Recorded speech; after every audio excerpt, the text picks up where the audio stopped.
As I've showed before, there are many movies out there that try to show us the truth about life, history, nature, and the universe as a whole. But often, not many people can see what these movies are trying to tell us. Yet deep down, our heart recognizes that what they are saying is the truth. This is why some movies resonate with us so deeply, even when we don't really know why. For most of us, Avatar is one of these movies, and many of us will admit that we have a deep sense of connection to it. We have this intuitive feeling that it is somehow more than just a Hollywood plot. And after finding James Cameron's own statement about what actually influenced him in making Avatar, I can tell you firsthand from his own words that it is much more than just a Hollywood plot. In the words of James Cameron, Avatar at its heart is a plea for understanding what we have done and continue to do to our natural world and its indigenous peoples, and the metaphor of a science fiction story set on an alien world.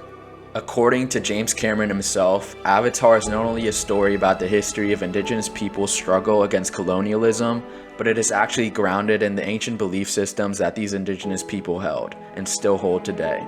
It is influenced by their understanding about the interconnectedness of all living things, about their understanding that nature is not only conscious but intelligent and has a mind or a soul, by their understanding that Earth is a living entity made up of all living things, and because we, like any other living thing, literally grow out of the Earth, she is also our mother.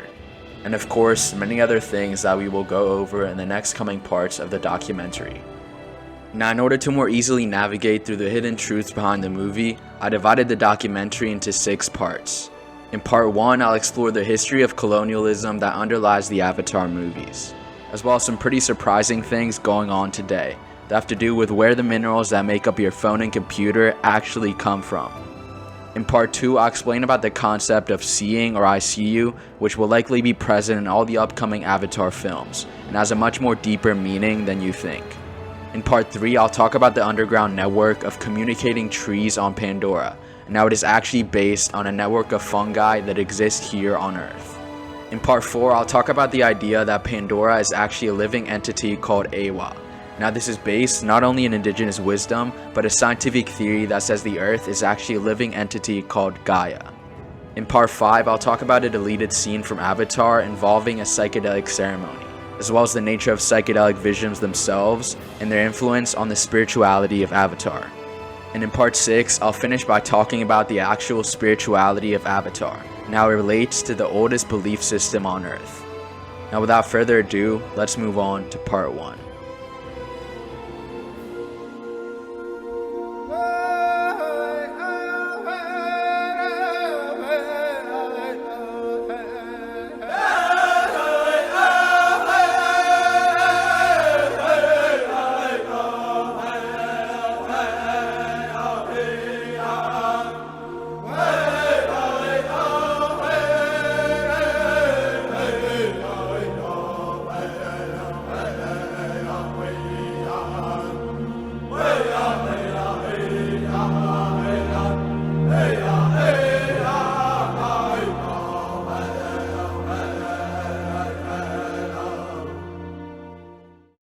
Now, I'm aware that this part of the documentary will not be very uplifting, but I think it's necessary if we really want to understand the truth behind the Avatar movies.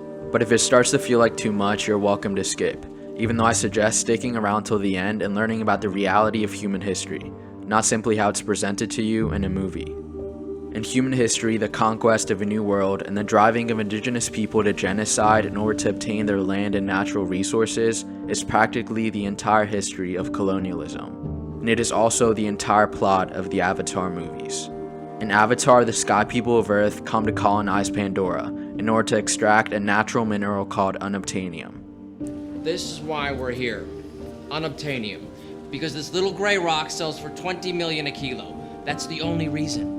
Of course, this mineral is on the land of the indigenous people known as the Na'vi. So to the Sky People, the Na'vi are seen as savages and blue monkeys standing in their way.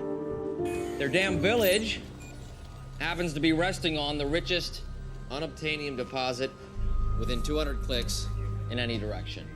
I mean, look at all that cheddar.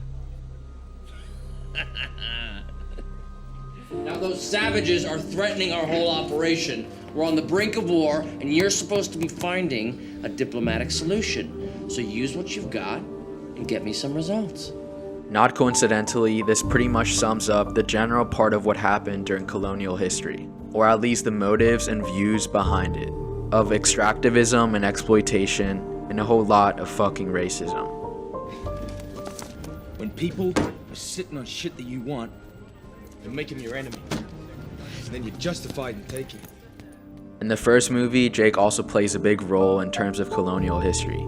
He is used as the man on the inside, that is sent to study the Na'vi to gain their trust and manipulate them from within. Look, Sully, I want you to learn these savages from the inside. I want you to gain their trust.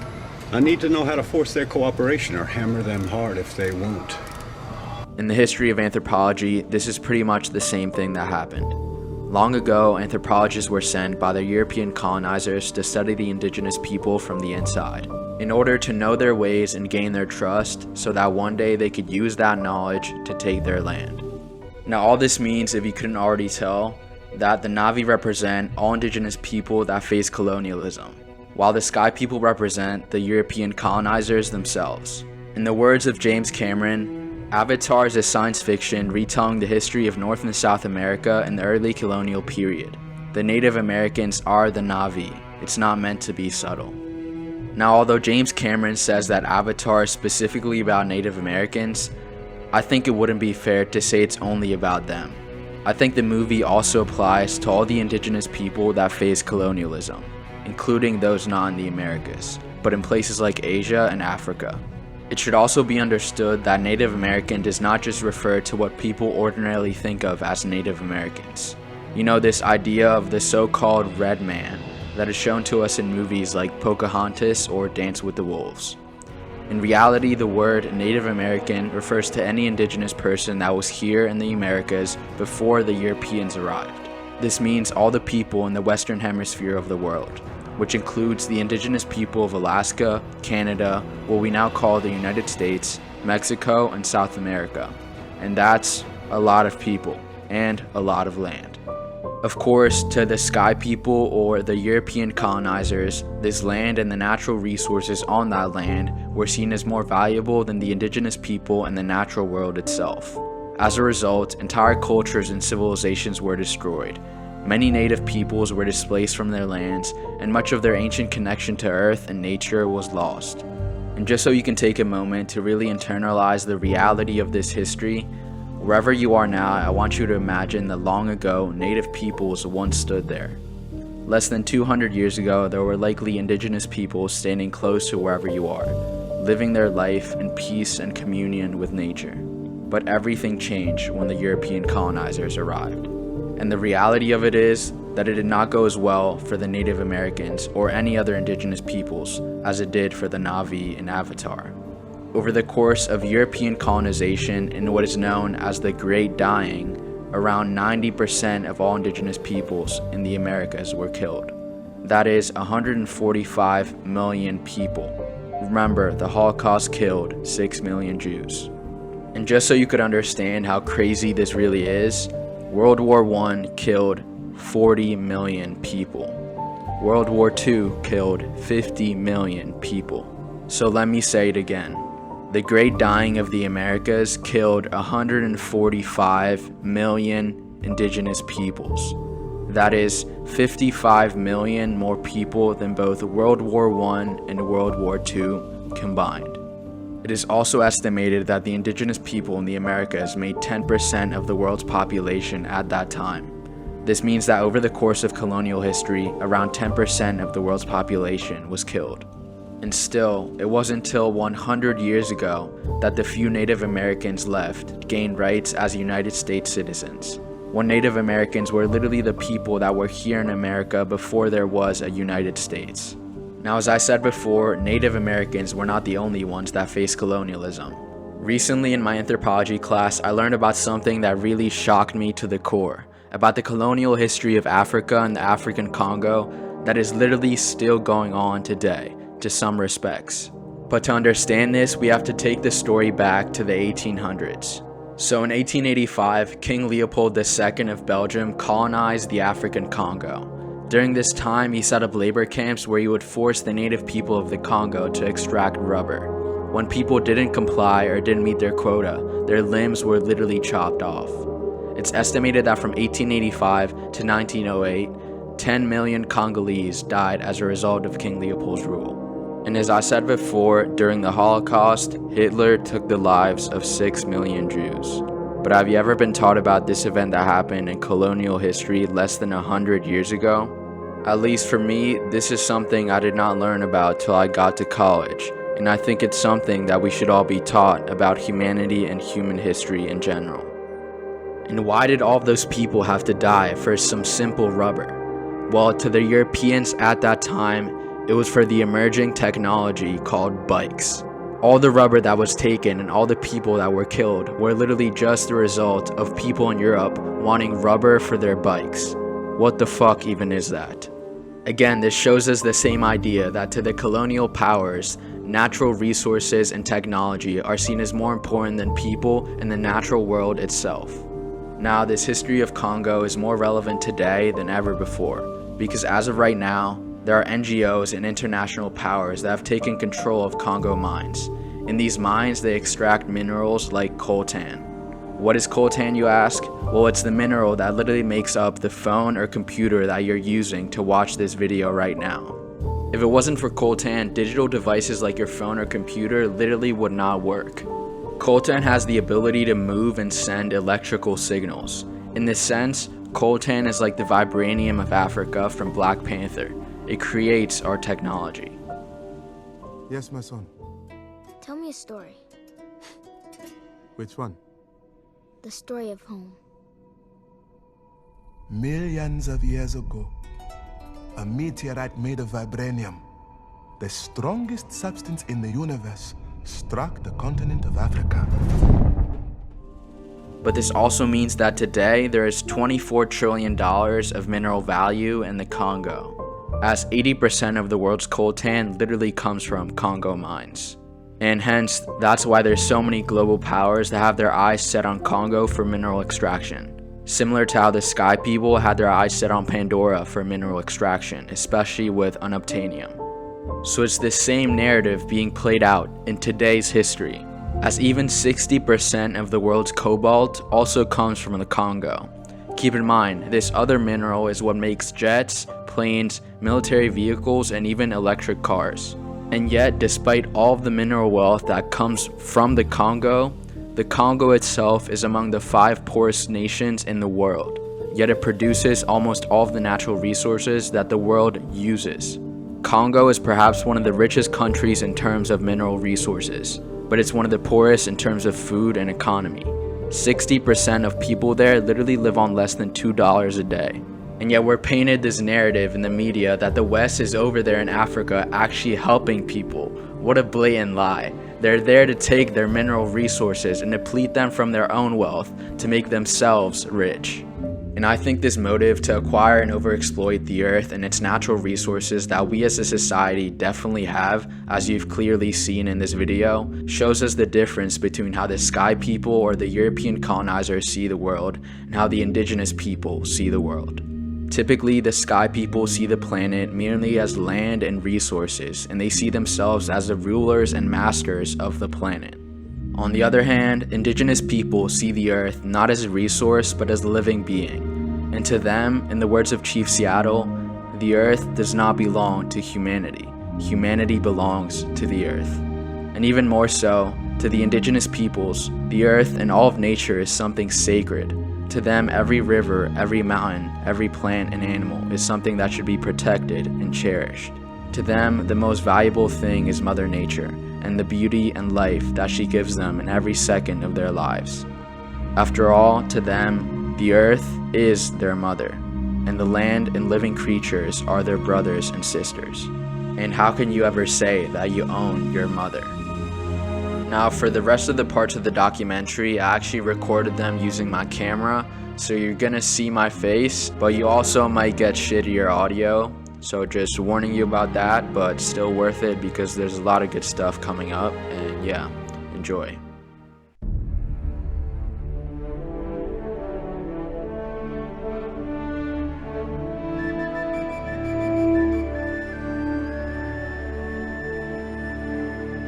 Well, if If I'm like a child, then, look, maybe you should teach me. Sky people cannot learn to do not see. Then teach me how to see. No one can teach you to see. Whoa. Okay, so one of the big things that I noticed in the Avatar movie is that they talk about this difference between looking and seeing, which is basically about how two people can look at the same thing but see something completely different. For example, we both looked at the same movie, but we saw two completely different things. And as Henry David Thoreau said, it's not what you look at that matters, but what you see. Looking is about perceiving what's in front of you, while seeing is understanding the deeper meaning behind it. So seeing is deeper than just looking. It's understanding, it's seeing beyond what's on the surface of what you see in your everyday reality. For example, you may be looking at a flower and what you're looking at is just a plant. But when you really see the flower for what it is, you see it as an expression of life, the earth, and the universe itself. You understand that the entire universe is implied within that flower, and you may see it as a unique expression of everything that has happened since the beginning of time. And as the movie said, it's hard to teach people how to see, because everyone sees the world through their own subjective experience, reflecting meaning from their own mind onto the world in front of them. Because we all have our own views, our perspective, and our knowledge of the world and reality, and every time we see it, we project that meaning onto that reality.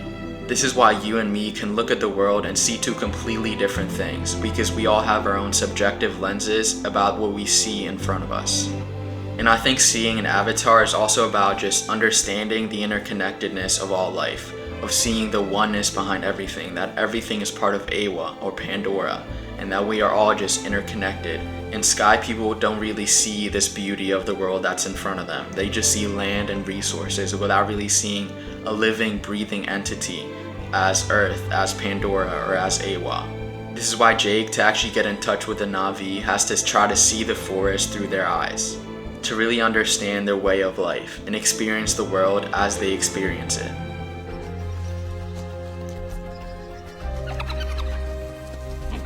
She's always going on about the flow of energy, the spirits of animals. Really hope this tree hugger crap isn't on the final. This isn't just about eye-hand coordination out there, you know. You need to listen to what she says. Try to see the forest through her eyes. Excuse me, this is my video log here. The Na'vi also have this saying of, I see you. I see you. I see you. So Norm basically explained I see you to Jake, and this is what he said. This is a very important part of it. Norm's attitude has improved lately. I see you. But it's not just I'm seeing you in front of me. It's I see into you. I see. It's good he's back on board, but he thinks I'm a scoundrel I too. understand you. He said I see you is not just I see you in front of me. It's I understand you. I see into you. Like Namaste, which is basically a salute in the East, which is really just a way of recognizing the God within everyone. Namaste is also just saying, I see into you. I recognize that the divinity within you is the same as the divinity within me, and that we're all part of the same thing. And like it's talked about with the Sky people not being able to see, I think the problem with our society today is that too many people look at the world, but they don't really see it for what it is. We spend our times really looking, but not really seeing life. People every day walking around are just looking at their phones, completely unaware of the beauty that's around them all the time. They don't see the clouds and see the beauty of the immense sky. They don't see the tallness of the trees, the warmth of the sun. I think a big part of seeing is really just becoming aware of all these things, of becoming more present in nature and really noticing the alive, conscious presence that everything holds, and that everything is really just teeming with life. It's about really going outside and appreciating the beauty of everything that's around you, of the clouds, of the trees, and everything, of animals, literally just everything. It's about understanding everything for the miracle that it truly is, including yourself.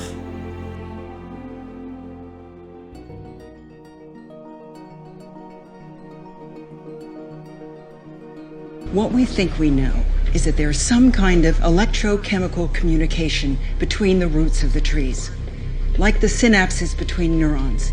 And each tree has 10 to the 4th connections to the trees around it. And there are 10 to the 12th trees on Pandora. Which is a lot, I'm guessing. It's more connections than the human brain. Get it? It's a network. It's a global network, and the Na'vi can access it. They can upload and download data, memories, at sites like the one you just destroyed. Yes. Okay, so now moving on to the concept of the communicating trees on Pandora and how everything is interconnected by this network and how this network actually exists on Earth. So on Pandora, every single tree communicates with each other and is actually interconnected by the underground network of the planet. This network is also alive and conscious, and the Na'vi can actually access it and connect with plants, animals, and so many other things. Together, the network creates a living entity that the Na'vi call Eywa, which they also call the Sacred Mother. So as I said before, these ideas are taken straight out of something that actually happens on Earth.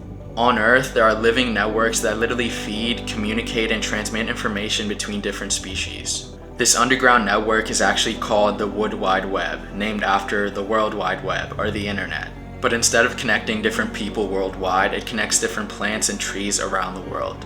And just like we plug into the Internet and connect with different people, different species of trees can actually plug into the World Wide Web and connect with different trees and species of plants. Because again, it's a living network that basically shares and transmits information between different living organisms. The network is made out of a fungus called mycelium, which has actually been on Earth for nearly 500 million years.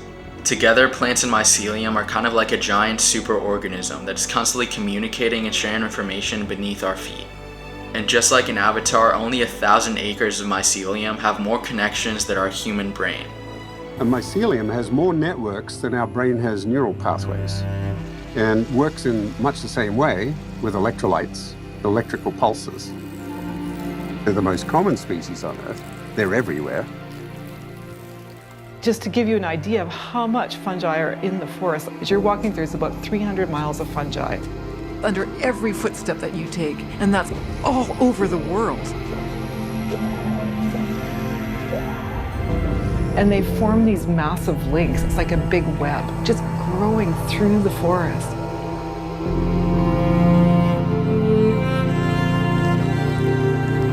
Mycelium that can grow out even just this big can have trillions, literally trillions of end branchings. Almost everyone knows about the computer internet. The mycelium shares the same network design. Trees are communicating using the mycelium as pathways. They're connecting one tree to another. They're using the mycelium too to feed one another. In other words, one tree can swap nutrients with another tree using mycelium as the passageway.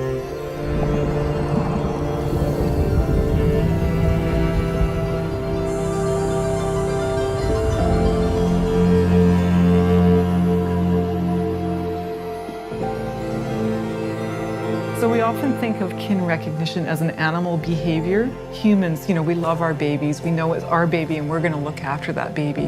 Well, we never thought that plants could do that, but we're finding in our research that plants can recognize their own kin. So these mother trees recognize their kin through their mycorrhizal networks. The mother tree and the baby seedlings are sending signals, talking to each other. When they're connected together and carbon is moving between plants, the trees are supporting the weaker ones. If she knows that there's pests around and that she's under danger, she will increase her competitive environment towards her own babies so that they regenerate further away. It's a magical thing. And this could not happen without the fungi.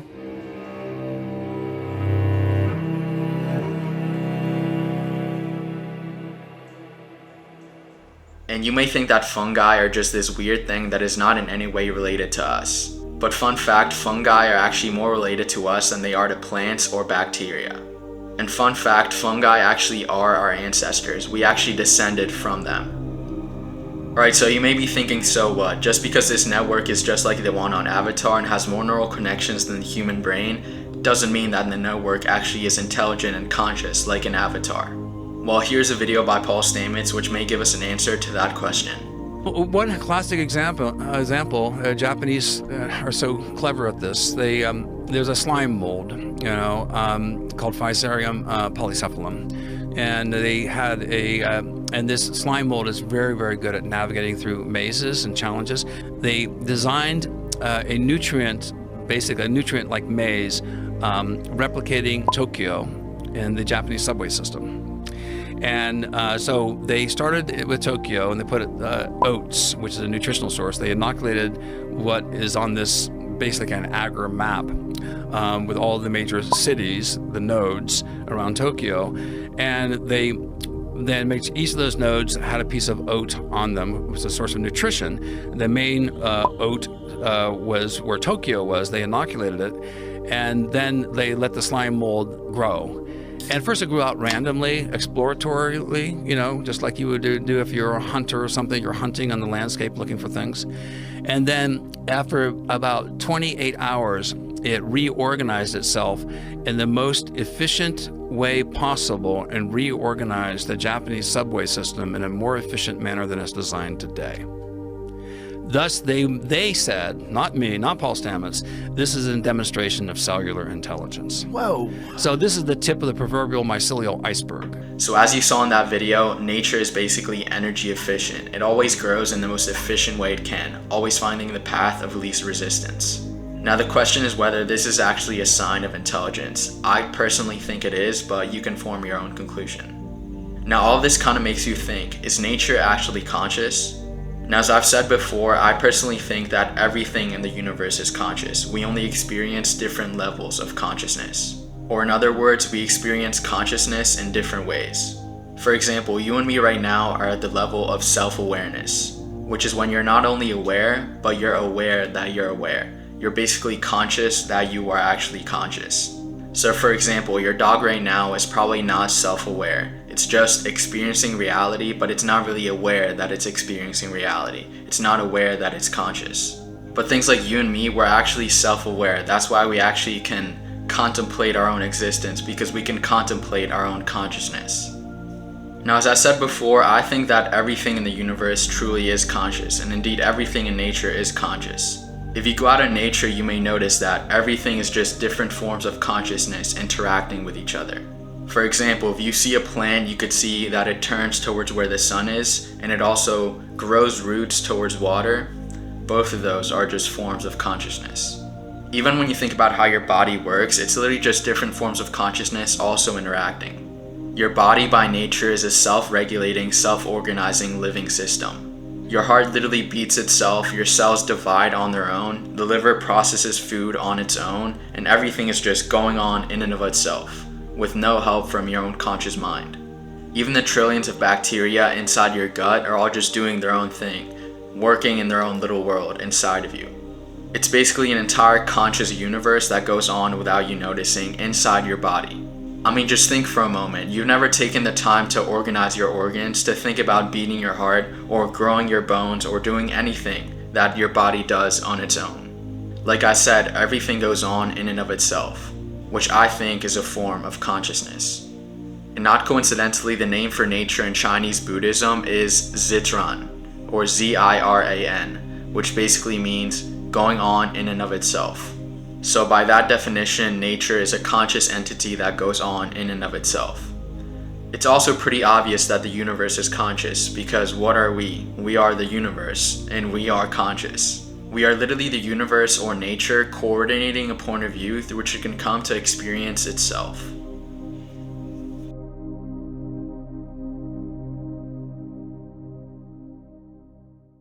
Okay, so I'm back on the mic, and I wanted to quickly explain to you guys why you really are the universe expressing and experiencing itself, because it's not something that's obvious to recognize at first. And why do people not recognize it? Well, because most people think that they're actually in the universe, not that they're a part of it. And when you are a part of something, you are also that thing, or an extension of that thing. But for example, if you say that you're just in your room, it makes kind of like a distinction that you're separate from the room. You're just a random thing that just happens to be in there. So the ordinary self-identity that most people have inside their head when they're walking around thinking about their identity in relationship or in connection with the universe is that they are a human experiencing and observing something that they call the universe. When in reality, it's literally the completely opposite thing. We are actually the universe experiencing and observing itself through something that we call a human. So most of us tend to think that we're just a far out fluke at the end of the process of creation, You know, just a little human that happened to come out at this particular point in time and place. But as many philosophies such as Buddhism teaches, you are not something at the end of the process. You are the process itself. So we literally are the entire process of creation that's been unfolding since the moment of the Big Bang, which is appearing now in whatever form you are in. You are literally the culmination of a 14.8 billion year process, and in this way you are a unique expression of everything that has happened since the beginning of time. As I've explained before in my TikTok videos, everything that occurred in the universe since the beginning of time led up to the moment of your existence. Every single condition and every possibility that could have ever occurred worked out in such a way that they would give rise to you. And every one of these causes and conditions came together in such a way that you would be expressed as a unique expression of the entire universe itself. In other words, you are not a human in the universe. You are the entire universe expressing itself as a human. Or if it makes more sense for you to think about it in this way, you are the entire universe in a human.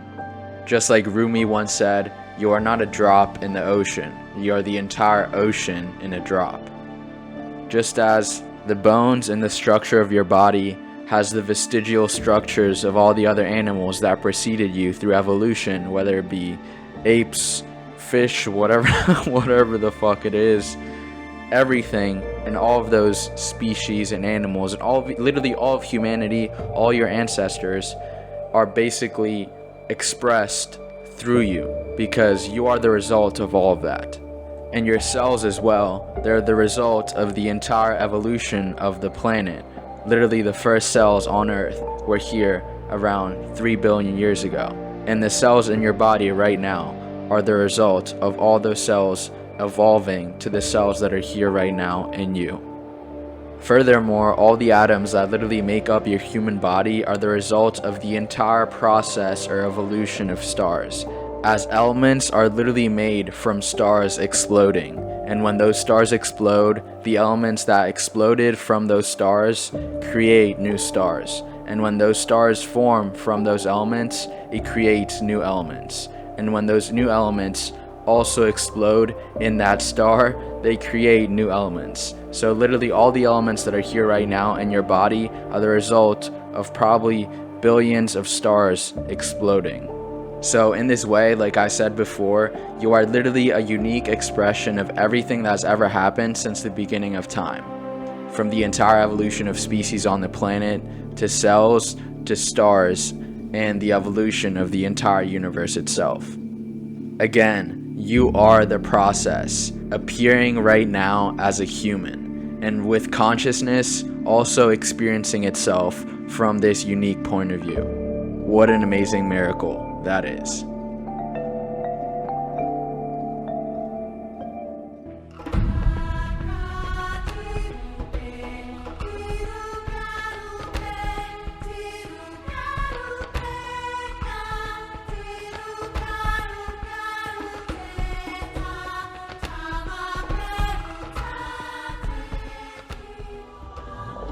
Maybe I'm just losing it out here, but I'm seeing real evidence of a systemic response on a global level. I won't use the term intelligence. It's maybe awareness is a better word. It's like the entire biosphere of Pandora is aware and capable of this cognitive response. There is a plant consciousness. There is a animal consciousness. And we share all of these things. You eat certain foods and the bile knows whether there's something there for it to go to work on. I mean, this whole thing is consciousness. I begin to feel more and more that the whole world is conscious. Certainly the vegetable world is conscious. And when you live in the woods, as I did as a kid, you can see all these different consciousnesses relating to themselves. Scientists are beginning to talk quite openly about the Gaia principle. There you are, the whole planet as an organism. Mother Earth. And you see, if you will think of ourselves as coming out of the earth, rather than has been thrown in here from somewhere else, you know, thrown out of the earth. We are the earth. We are the consciousness of the earth. These are the eyes of the earth. And this is the voice of the earth. What else? Now, in today's society, most people think that they're separate from everything that surrounds them by the boundary of their skin. But this is as big of an illusion as saying a tree is separate from the ground. You did not come into this world, you came out of it, like an apple comes out of a tree, or like a tree comes out of the ground. You were not tossed in from the sky. You came out of the earth as a culmination of a living process that has been going on for billions of years. Because of this, you are literally a unique expression of nature, and Earth itself, and so is everything else. In the same way that a tree is like a hand emanating from the earth and waving at the sky, you are literally just a part of the earth observing and interacting with itself, speaking with itself, observing itself, and experiencing itself.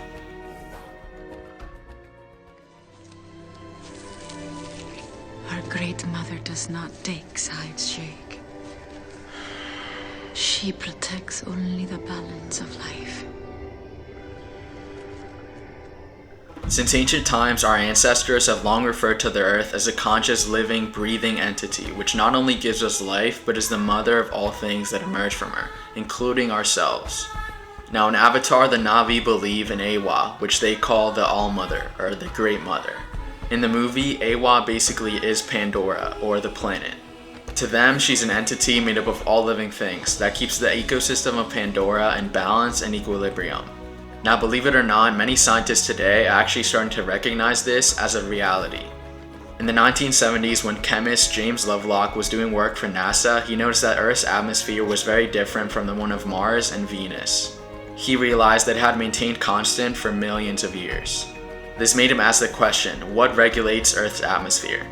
Which made him discover that the gases that maintain Earth's atmosphere all come from living things. Methane that comes from bacteria, oxygen that comes from plants, and carbon dioxide that comes from animals. So it is the plants, animals, and bacteria all working together which actually regulates Earth's atmosphere. This keeps the entire Earth ecosystem in perfect balance, or equilibrium. After noticing this, the scientists realized that Earth really does behave much like any other living entity, as all living things maintain a natural equilibrium, or homeostasis. Homeo meaning steady and stasis meaning state, so living things maintain a steady state. So all living things self-regulate a steady internal state through their internal processes. So like our body maintains a steady temperature through its cells and organs, the earth maintains a steady atmosphere through its plants, animals, and bacteria.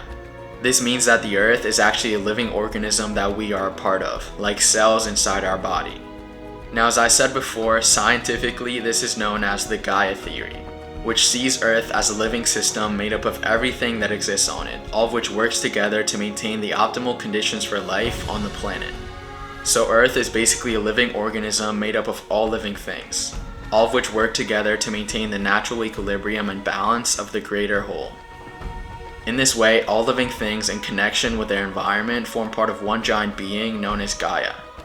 Now when you start watching Avatar, you realize that Eywa really is Gaia, or Pandora is the Earth. As I said before, Eywa is the goddess of the Na'vi, made up of all living things. And just like every living thing on Pandora is Eywa, every living thing on Earth is Gaia. This is really very simple, but also very profound, because we are not just on the Earth, we literally are the Earth. Everything is the life, the breath, the voice, and the consciousness of the planet, including ourselves. See, this whole swamp is actually just one tree spread out over miles. Branches spread, then sink and take root, and then spread some more. One big living organism, just like the entire world. I get how the tree is one big thing, but the whole world? Sure. You think you're any different from me, or your friends, or this tree? If you listen hard enough, you can hear every living thing breathing together. You can feel everything growing. We are all living together, even if most folks don't act like it. We all have the same roots, and we are all branches of the same tree.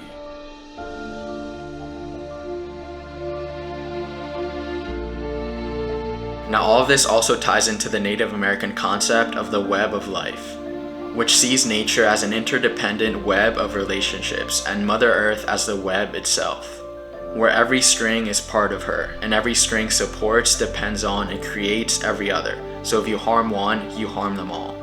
In this way, there's an inseparable relationship that everything shares with everything else, as all things exist only in relation to each other. And because these things can't exist without one another, this inseparability makes them a unity. In this way, everything is interwoven into an inseparable unity that we call nature, all of which is beautifully expressed in the Native American analogy of the web of life. Every minute little fruit fly or gnat or bacterium, I will go so far as to say, is an event upon which this whole cosmos depends. This thing goes both ways. It's not only that every little organism which exists depends on its total environment. The reverse is also true, that the total environment depends on each and every one of those little organisms. So that you could say this universe consists of an arrangement of pattern in which every event is essential to the whole thing.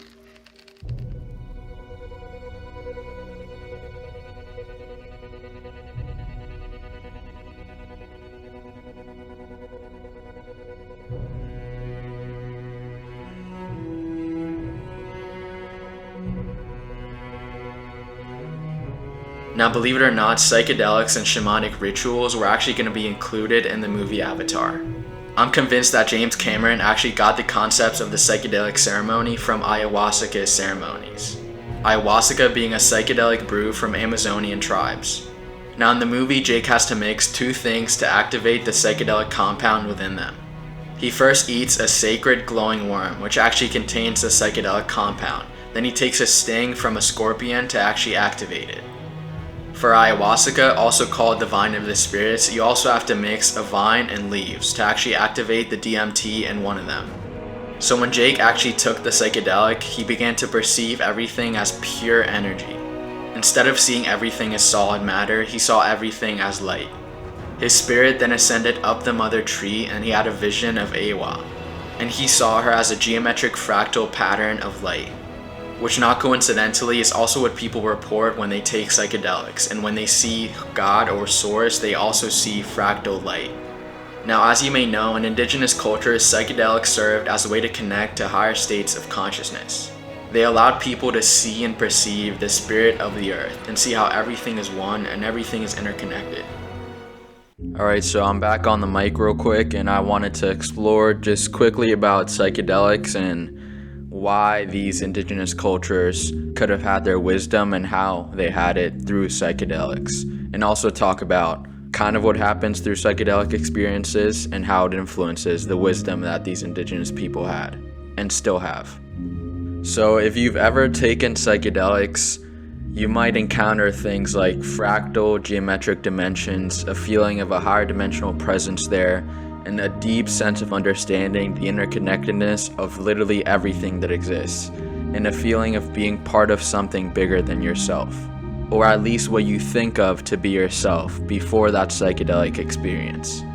Many people also report a deep sense of interconnectedness with nature itself, and a feeling of being one with nature, and seeing how nature is actually alive, conscious, and intelligent, and how even trees sometimes feel like they're talking to them when they're on psychedelics, which is just pretty crazy to think about.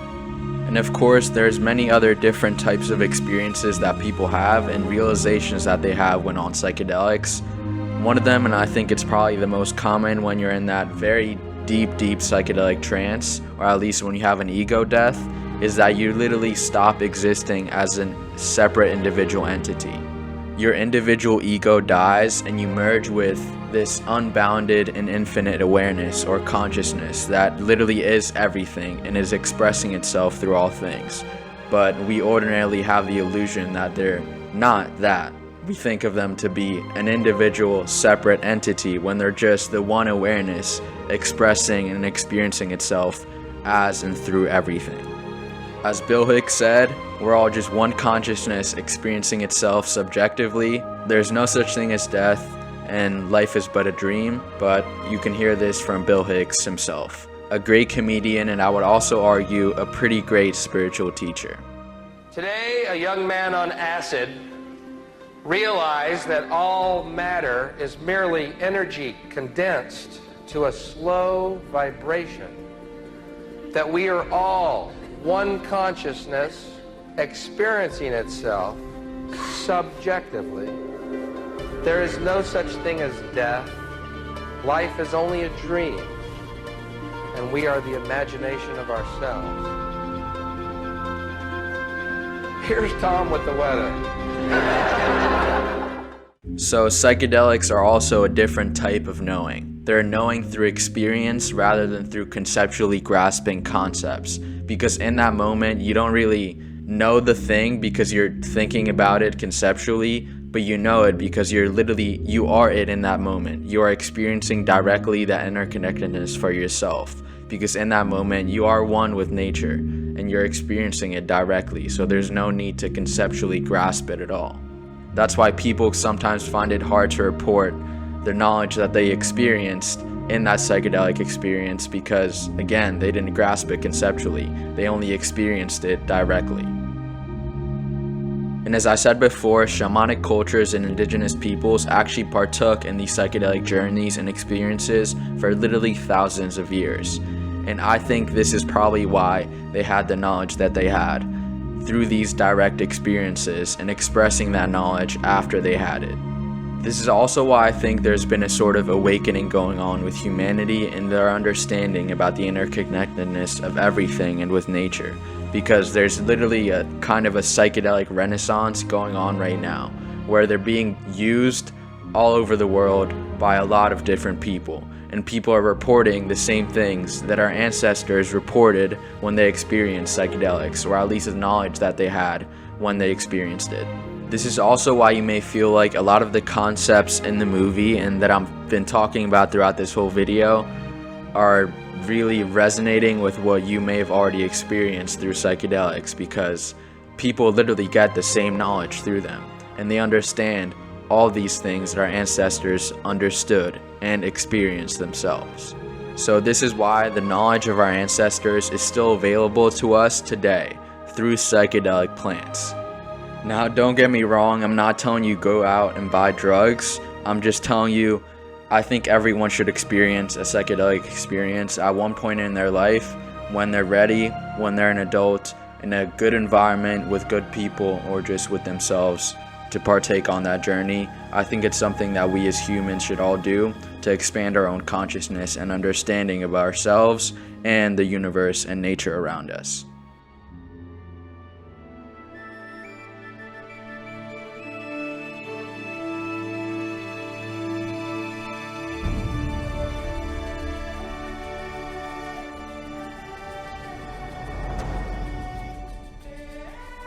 Okay, now let's talk about the actual spirituality of Avatar. So as I said before, the deity of the Na'vi is known as Eywa, also called the All-Mother or the Sacred Mother, made up of all living things. Now, what is Eywa from my perspective and from what I saw in the movie? Eywa is actually the planet's consciousness that flows through all living things and is all living things. But she is also all the material forms on Pandora, all the rivers, all the trees, all the animals, all the plants, and all the Na'vi. In this way, Na'vi spirituality is very similar to the oldest belief system on Earth, called animism. This is the belief that nature has a soul, or an animating spirit, or consciousness. And everything in nature, whether it be mountains, rivers, trees, or animals, all share the same animating spirit, or consciousness. As James Cameron himself describes, quote, "The idea of nature as a single sentient being is ancient and goes back to the earliest animist religions, which I studied in college.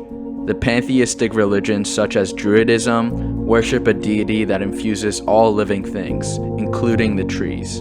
In fact, trees are literally worshipped as sacred manifestations of the deity." He then says, "I was well aware of this principle in my college days." For this reason, the spirituality of Avatar could be described as both pantheism, panpsychism, and animism. Pantheism basically means the belief that everything is God, because pan means everything and theism basically means God, while panpsychism means that everything has a mind or everything is conscious, pan meaning everything and psyche meaning mind. So the spirituality of Avatar is a mix between pantheism and panpsychism. Another interesting thing to note here is that James Cameron's name for the god of Pandora and the god of Avatar in general is Eywa, which is perhaps a reference to Yahweh, the Hebrew name for God. Knowing James Cameron from everything that we've seen in this video, I think it's fair to say that he obviously did this on purpose, as Eywa is almost like the reverse name for Yahweh, and her name also has the reverse meaning of Yahweh. It's almost as if James Cameron's word for God in Avatar was meant to invoke the completely opposite meaning of what people traditionally think of as God. As we know, Yahweh, or the Hebrew name for God, is typically seen as the archetype of God as the Divine Father, normally also called the Lord, which is seen not only as separate from his creation, but also thought to rule over it like a king rules over his kingdom. On the other hand, Eywa is the archetype of God as the Divine Mother, which is why the Na'vi literally call her the Sacred Mother. And by contrast, Eywa is seen not as separate from her creation, but as deeply interconnected to it, as everything on Pandora is a sacred manifestation or expression of Eywa, and all beings also share Eywa's consciousness. She's also seen as the guiding force of all life on Pandora, as she keeps the planet's ecosystem in perfect balance and equilibrium. And in contrast to Yahweh, she does not rule over the world from outside, but guides and nurtures it from within. Because again, she is the consciousness of every living creature, and she is also the planet itself. Something that can better illustrate this difference is this diagram, which you may have already seen, of the difference between ego and eco, eco being the short term for ecosystem. Yahweh can be represented as ego, or God as the great being on top of all beings that controls all the beings below him, just like the human on top of the pyramid that's put above all the other beings below him. Again, this being the common religious idea in some religions that man has dominion over nature. Now in reality, as I said before, this is not how nature actually works. Nature works as a single interdependent ecosystem, where everything depends on everything else, and everything is just as important as everything else. Just like the bees depend on flowers, and flowers depend on bees, any other animal also depends on the bees, as everything in nature depends on everything else in nature. If you affect one animal in an ecosystem, the entire ecosystem suffers. Even if you kill the predators like wolves, all the other animals like insects, bunnies, every single animal will completely suffer and go into chaos. And similarly, if you kill the insects or the bunnies, the predators and every other animal will also go into chaos, because everything depends on everything else. That's just how nature works. Okay, now let's go back to the nature of Eywa in relation to the diagram. So as I said before, Eywa is not like Yahweh, or the man on top of the triangle, separate from all the creatures below him and having dominion over them. She is not even solely the human being inside the circle. She literally is the entire circle. She is all human beings and all other living things. And like nature, she guides all life in perfect harmony and balance from within, through the living beings that she expresses herself as. In this way, Eywa is kind of similar to the Tao in the Eastern religion of Taoism, where the Tao is seen as the way of nature and the flow and harmony of all things. And similarly, the Tao does not rule over creation. In this quote from the Tao Te Ching, the main text on Taoism says, "The Tao loves and nourishes all things, but does not dominate over them." And as the spirituality of Avatar also has a mix of animism, Eywa is also similar to the idea of the Great Spirit in Native American tribes. As described by Black Elk, a Native American chief, quote, "The first piece, which is the most important, is that which comes within the souls of people when they realize their relationship, their oneness with the universe and all its powers, and when they realize that at the center of the universe dwells Great Spirit, and that the center is really everywhere. It's within each of us." End quote. Okay, now let us move on to some deeper explanations of Avatar spirituality, if that was not already deep enough. But we're gonna do this in video form, so yeah, enjoy the rest. Now in Na'vi spirituality, all creatures have two forms: a body or avatar and a soul or consciousness, also known as Vitra. Now your avatar or body is basically your consciousness vehicle. It's basically just a vessel or meat suit, which is the character that consciousness plays in that lifetime. It is the vehicle of consciousness that the soul or consciousness is currently incarnated into. Now in Na'vi spirituality, the consciousness or Vitra of every being on Pandora is actually the consciousness of Eywa. So Eywa basically lends a fragment of her consciousness in order for that fractal piece to experience life in the form of an avatar. But the Na'vi believe that all consciousness is only borrowed by each living creature, and it returns to Eywa after the body or avatar dies.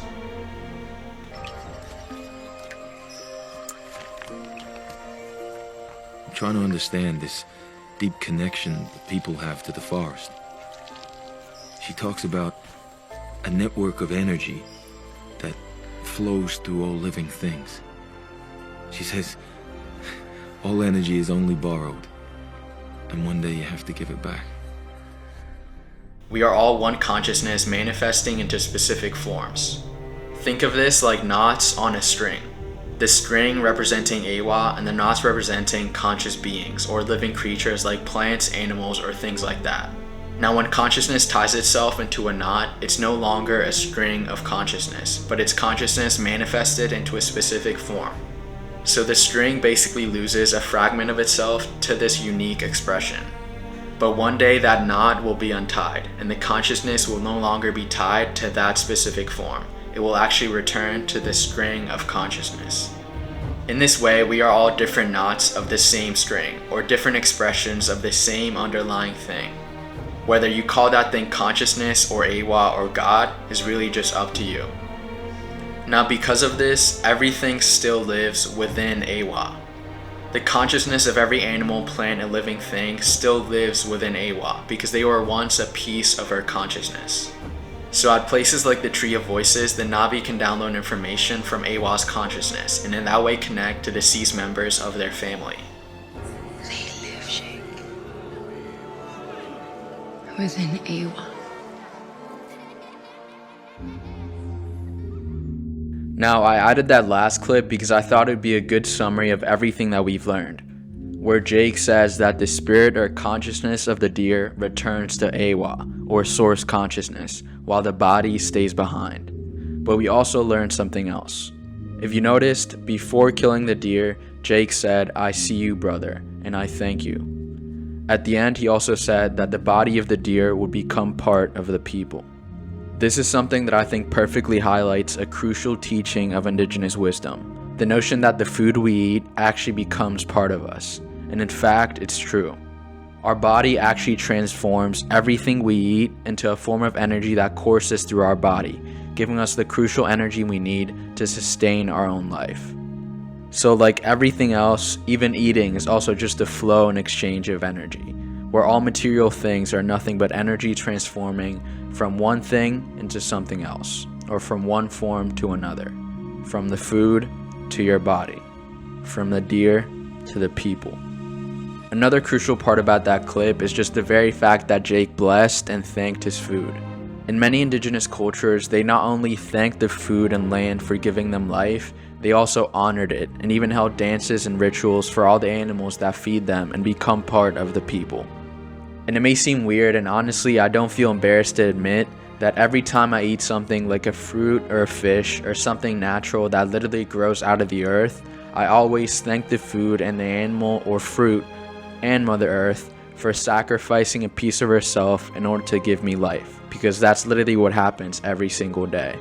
And it's something I noticed once I fasted for a bit too long and my body became kind of weak. I noticed just how mortal we actually are, and the food that we eat literally every single day is another life form, another form of energy, another part of the earth sacrificing itself so that we can live. If you even think about everything that you've eaten today, it's something that came from the ground beneath your feet, and it's literally something that gave you life today. So I think everyone honestly should just start thanking their food and the animals and Mother Earth for giving them life.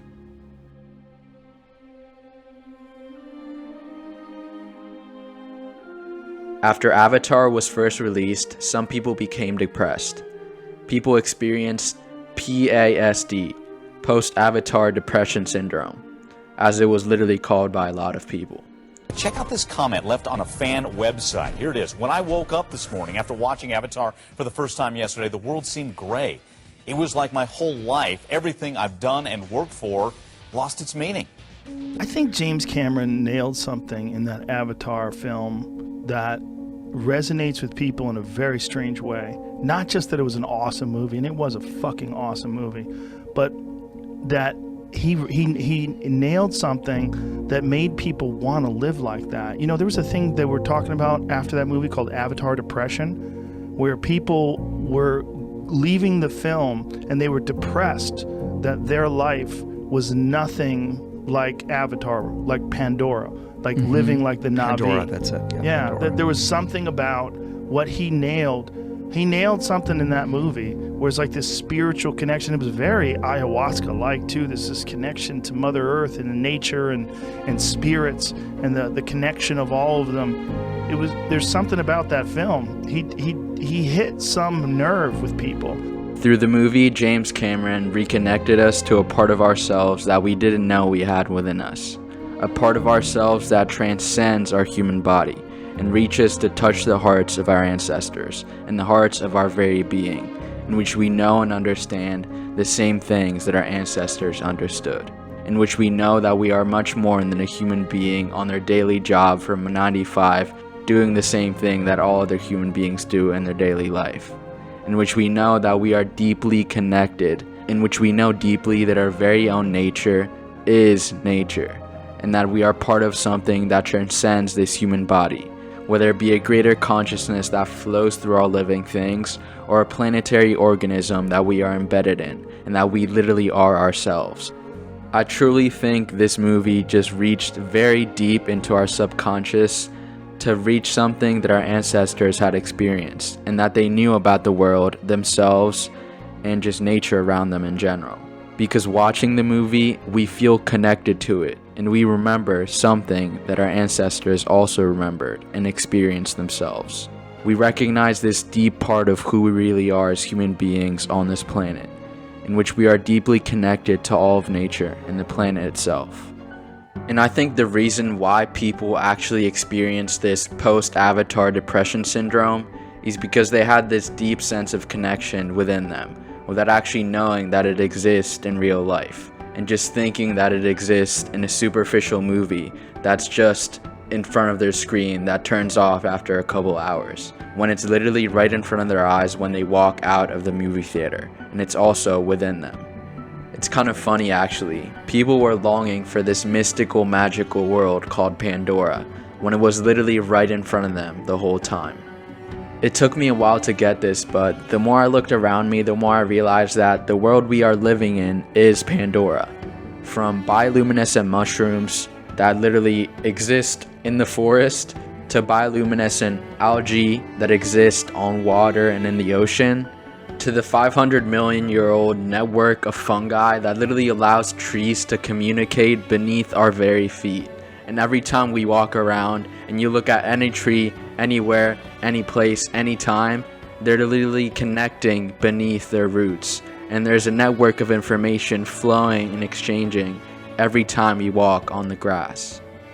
To the fact of how conscious and in fact intelligent and alive our planet actually is. And everywhere you look is just forms of consciousness interacting with each other. And that we really are part of something bigger than we think to be ourselves. And the fact that the earth is not just a dumb rock that we just happen to be living on. That it is literally a giant, living, self-regulating organism that maintains the balance of all life on the planet, through the land, through us, through other animals, and through everything that it expresses itself as, through all the forms of nature around you. We're all just part of a larger being in every single moment of our breathing lives. Whether we notice it or not, every time we breathe, we take in oxygen, and we let out CO2, we are literally taking part in this giant being all around us.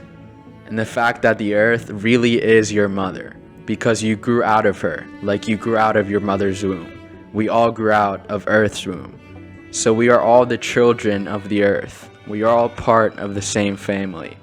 So yes, even though it did take me a while to realize, and it may take you a while to contemplate on it too, you may just have to watch this video a bunch of times, but you literally are on Pandora.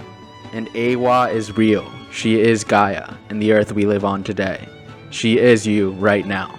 Because again, Earth is a living entity made up of all living things, just like Eywa. So she's more real than ever to you, because you are her, and she is you. And she is also me, and everything else. It's also pretty obvious that Pandora is the Earth, because where do you think James Cameron got all his ideas about Pandora from?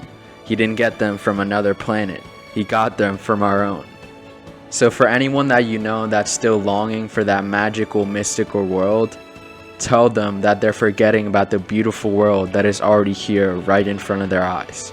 Tell them to look at all the species of animals, all the beauty and diversity that resides here right now, that we are already living in that mystical, magical world, and it's called Mother Earth.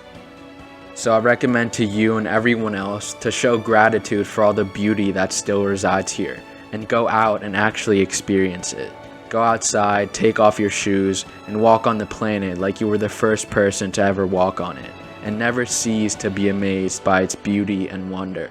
And never forget that you are nature, and the world around you is part of you. So as you walk outside, see yourself in everything. See yourself as the birds, the deer, the trees, and everything around you. And as you walk, keep in mind that you are not in the earth. You are the earth. You share the same consciousness with all other life that surrounds you. So just go out in nature and find yourself. Okay, so I hope you enjoyed the video and that you listened to my recommendation about going out and actually experiencing nature and the wonder of the beauty of the world that surrounds you. But I also wanted to end the video by honoring once again the indigenous people of this land and of the earth, and the wisdom that they left us that's been shown throughout this video.